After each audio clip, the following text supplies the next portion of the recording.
Hey guys, and welcome to another episode of McFlippins. I'm Mickey. I'm an eBay reseller full-time, and gonna be doing a quick little sales update kind of video. Plus I got a tip for some slow sales. If your sales are slow, minor tip, not a huge secret. Lots of people are doing it, but it did increase my sales this last week because they were slowing down, so I started to get a little worried. But let's go over a couple of the sales I had this morning really quick, and then I'll share that tip. Okay, and their first sale right here is this Star Wars Force Awakens First Order Stormtrooper mint in the box. Well, that's good for it, isn't it? It's a good thing the box was already rough anyway, but that sold for $14.97. Not a big deal on that one. But that came with my big toy buy a few videos ago. I think I'll put a link up here if you're interested in seeing that buy. Bought some cool toys with that. And you can probably just see in the package there, but this is a vintage Masters of the Universe Spikor. He sold for $15.50, I believe. Either way, I'll put up the comp here. I'm probably wrong on the price here. 15, I believe. And that came from another good toy buy a couple weeks ago that I'm slowly piecing out, one figure at a time. So those are two of the littler sales here. Here was the big one I woke up to this morning. World War II.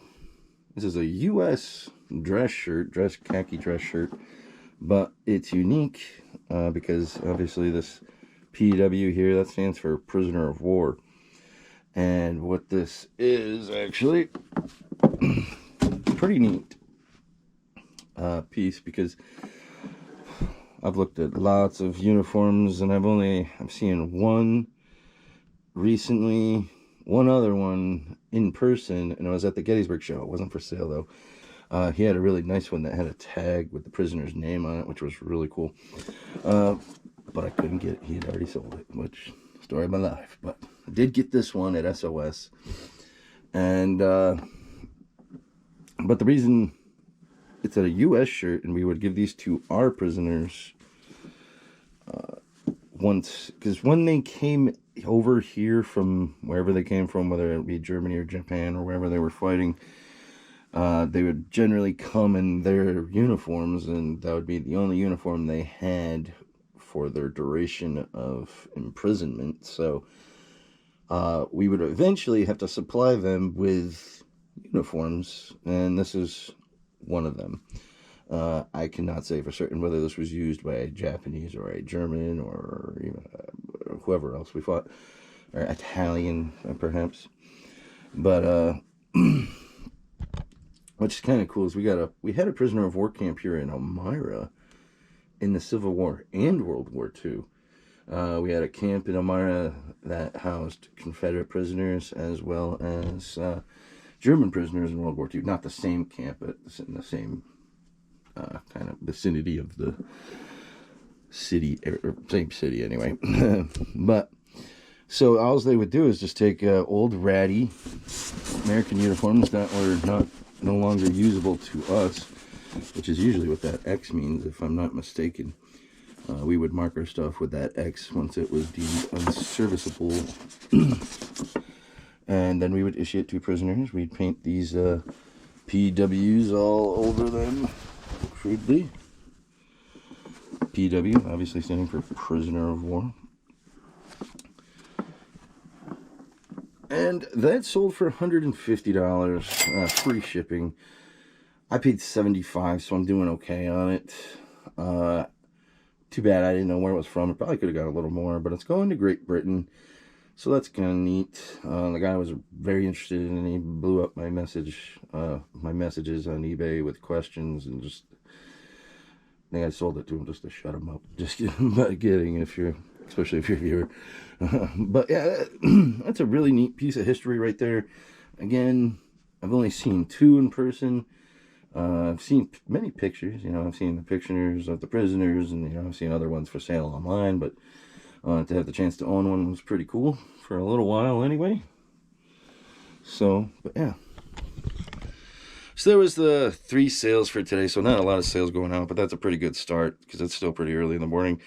And I just sent out a bunch of offers on stuff. So hopefully one of those produces sales. But how I increased my sales, like I said, it's not a big secret. A lot of people are doing it and have done it. And that's where I got it, is from other content creators on here.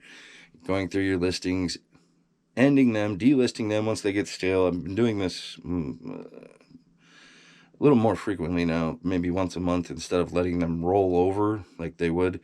I'm ending them and doing a sell similar, not relist, sell similar, because then the listing registers in eBay's algorithm as a new listing.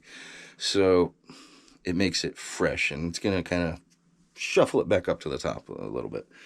So, and it's worked for me. It's definitely worked. This last week has been pretty good for me. I know everybody's got different definitions of good weeks, and for me, it was a good week. So I would definitely suggest that to anybody that may have let their inventory kind of sit and get a little stale. And you can do it in like a mass. You can click all your listings and end them all at once, and then go to your ended items and click all again and sell similar. Unless you want to go through and make some tweaks to some listings, like maybe dropping the price on a few things or changing the descriptions or the titles to maybe get them a little bit more traffic. So just a little tip, again, not a huge secret, but it definitely helped me. So maybe it'll help you if you're going through a little bit of a slump. So anyway, guys, thanks for tuning in. This was just a quick sales update video, and appreciate you guys watching. Love all my subscribers. You guys are awesome. We're almost to 300. Thinking about doing a 500 subscriber giveaway. So let's give me to 500. That'd be awesome. So thanks for tuning in, guys. Click like and subscribe. We'll catch you next time.